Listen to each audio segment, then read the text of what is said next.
caso Stephen Drake. Olá, eu sou a Tabata Cheyenne e hoje no Desvendando Casos irei falar sobre o caso Stephen Drake, que ocorreu no ano de 2007 em Michigan, nos Estados Unidos. Não se esqueça de se inscrever no canal, ativar o sininho, deixar o seu like e, claro, comentar falando sobre esse caso e dando sugestões para novos casos.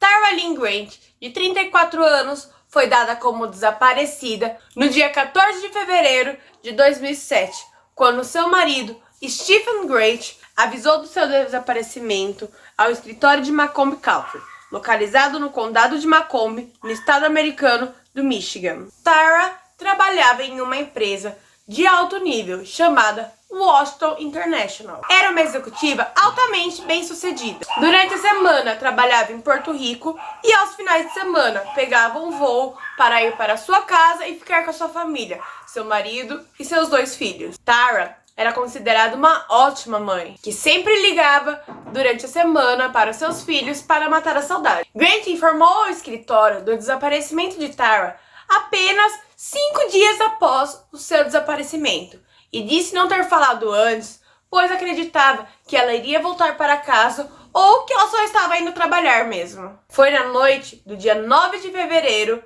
de 2007 que Tara desapareceu, logo após ter tido uma discussão com seu marido, Stephen Grant. E o motivo da discussão seria que Tara mal havia chegado de viagem e já estava preparando uma outra mala para poder voltar ao trabalho. Logo em seguida, Stephen Grant escutou Tara conversando ao telefone com alguém e dizendo: "Vou encontrá-lo no fim da esquina". Foi assim que viu Tara entrando num carro desconhecido. Os policiais acabaram indo até a casa de Stephen Grant para poder conversar com o marido e também com a au pair, Verena, de 19 anos, que era uma intercambista da Alemanha. Verena falou que no dia do desaparecimento de Tara, ela não estava em casa, mas assim que chegou, o Stephen Grant já lhe contou o que havia acontecido, que o casal havia tido uma pequena discussão. Stephen Grant complementou dizendo que acreditava que a mulher estava indo ou trabalhar ou que ela voltaria logo menos. Durante as 2 semanas que se passaram, Stephen Grant começou a passar muitas vezes na mídia, como se quisesse chamar atenção por ter sido abandonado por sua esposa e tendo sido deixado com 2 filhos para criar. Algumas pessoas começaram a desconfiar do tanto que Stephen aparecia nas mídias e começaram a dizer que ele havia feito algo com Tara e estava fazendo isso para poder disfarçar. Certo dia, Stephen acabou sendo abordado pela polícia e foi preso, pois estava dirigindo com a sua habilitação vencida. Grant garante que os policiais fizeram isso com ele para poder interrogar ele mais ainda sobre o desaparecimento de sua esposa. No dia 21 de fevereiro, uma ex-namorada de Stephen Grant vai até a delegacia e mostra alguns e-mails que havia recebido pouco antes do desaparecimento de Tara. Grant havia falado nos e-mails que estava enciumado com sua esposa e que possuía dúvidas sobre ela, que provavelmente ela estaria o traindo. Isso fez com que os policiais e todos ao seu redor pensassem que na realidade Grant estava tendo um caso com Verena, a au pair de 19 anos. Porém, Verena negou qualquer acusação sobre ter tido alguma relação com Stephen Grant. Por conta do que foi divulgado, a empresa contratada por Verena acabou a mandando para casa. Tudo isso acabou deixando-a com mais suspeitas. A busca por Tara acabou após 16 dias do seu esposo ter ido ao escritório relatar seu desaparecimento, quando os policiais emitiram um mandado de busca para vasculhar a casa de Grant em Washington Township. O mandado foi emitido após ter encontrado uma pista próximo à casa de Stephen Grant. Das informações que eu encontrei, houve uma variação entre ser uma bolsa e um saco plástico. E dentro dele havia luvas de látex, lâminas e sangue humano. Para ser realizada a investigação na casa de Grant, foi bolado todo um plano. Os policiais já estavam vigiando Grant e esperaram que a casa estivesse vazia para quando Grant voltasse para sua casa, abordassem e assim entrassem na casa. Durante toda a busca, Grant estava inquieto, não olhava para os olhos dos policiais e, para relaxar, decidiu ir passear com seu cachorro. já que isso não era proibido. Enquanto estava saindo dessa casa, Grant tentou pegar o seu carro, porém, os policiais não deixaram por conta da investigação, que precisaria de tudo o que estava na sua casa. Foi aí que Stephen Grant saiu andando disfarçadamente sem o seu cachorro. Porém, ninguém percebeu. Enquanto realizavam a busca por sua casa, acabaram encontrando no lixo que estava na garagem um pedaço de um corpo, que provavelmente seria de Tara. Grant não foi preso, pois já havia fugido há bastante tempo. As buscas continuaram e voltaram ao parque Stony Creek, onde levaram cães farejadores de cadáveres e encontraram mais membros de Tara, inclusive a sua cabeça. Seu corpo estava com diversos cortes serrilhados e em sua cabeça havia um hematoma na mandíbula, que se encaixava perfeitamente com um soco forte. Além disso, seu pescoço havia alguns ferimentos e na parte interna da sua cabeça possuía algumas lesões também, que indicavam ter sido estrangulamento. Grant já estava sendo considerado um suspeito foragido. Mas mesmo assim, ligou para seu advogado, sua irmã e para Verena. Ele disse que estava apaixonado pela au pair e que teve que matar sua esposa, mas que infelizmente ele e Verena não iriam conseguir ficar juntos. Para fugir dos policiais, ele acabou pegando uma picape verde de um amigo seu que não sabia do ocorrido. Mas, através das ligações feitas, conseguiram localizar o sinal do celular, que foi encontrado ao norte de Michigan, no Parque Estadual Wilderness, onde estava a 280 milhas de distância do local do crime. Com a ajuda da Guarda Costeira dos Estados Unidos, ele foi perseguido por helicóptero e foi capturado por locais, estaduais e federais. Quando o encontraram, ele estava vestindo apenas calças, uma camiseta e meias, em meio ao parque, que estava com uma temperatura aproximada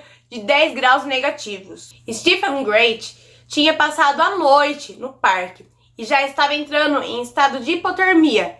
Ele foi levado em custódia e logo em seguida foi de helicóptero para o hospital. Enquanto estava internado, Grant confessou ter matado sua esposa e disse com detalhes o que havia feito com ela. Disse que a estrangulou e que quando ela estava quase morrendo, ela tentou se safar, mas ele não conseguiu soltar ela, pois viu que não teria mais o que fazer.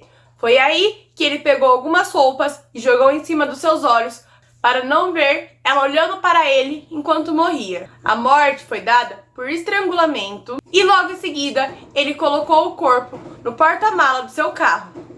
Foi aí que Verena chegou. Assustado e sem saber o que dizer, ele falou para Verena que sua esposa o tinha deixado, que eles haviam brigado, que ela falou que eles iriam se divorciar. Foi aí que Verena e Stephen Grant acabaram se relacionando sexualmente. Durante todo o sábado, o corpo de Tara ficou no porta-malas do carro. Foi no domingo que Grant o levou para uma propriedade privada da sua família, uma oficina do seu pai.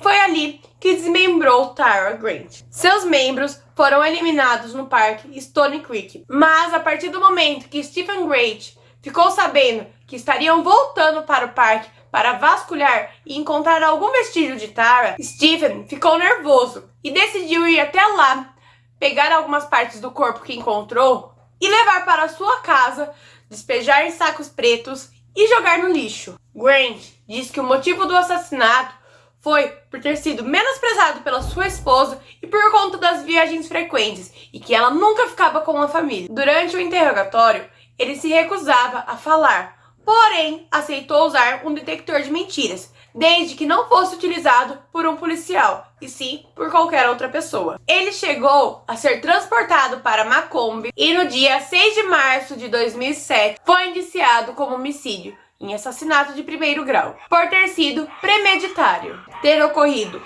exumação e mutilação de um corpo. Em 13 de abril de 2007, a confissão de Stephen Grant saiu a público e a sua família disse que os seus filhos só iriam saber o que aconteceu e ler a confissão após estarem maiores de idade. Na época, a sua filha tinha 6 anos e o seu filho 4 anos. Por estar órfão de mãe e com o pai preso, eles foram adotados pela irmã de Tara. No dia 21 de dezembro de 2007, Stephen foi condenado por assassinato de segundo grau, pois ele não havia planejado nada e que tudo havia acontecido na força da emoção. 2 meses depois, pegou uma condenação de 5 décadas a 8 décadas. Porém, por não estar satisfeito, ele apelou para que refizessem os cálculos. Mas, no dia 30 de março de 2010, seu pedido foi negado e ele continuou com seu tempo de prisão anterior. Grant falou que os policiais abusaram do tempo em que ele estava internado e com hipotermia e que tiraram à força a confissão do assassinato de sua esposa. Pouco mais de um ano, o Sr. William Allen Grant, pois não aguentou saber que o seu filho era um assassino e ter que ir trabalhar todos os dias no local onde a sua nora foi desmembrada. O caso teve grande repercussão na época, sendo destaque na Larry King Live e no Court TV, além de gerar um roteiro para a série biográfica do Channel Casanova Killers e da série investigativa da Discovery. Além das séries, alguns livros foram publicados sobre o caso, um deles tendo o nome O Massacre nos Subúrbios, a Tara Grant Murder, onde possui entrevistas do assassino. E esse é o caso dessa quinta-feira. Comentem aqui embaixo o que acharam do caso, de quem vocês já estavam suspeitando, dicas para novos casos. Não esqueçam de deixar o seu like. Vou deixar logo abaixo o link de um documentário aqui no YouTube que fala sobre o caso de Stephen Grant. Espero que tenham gostado e até mais!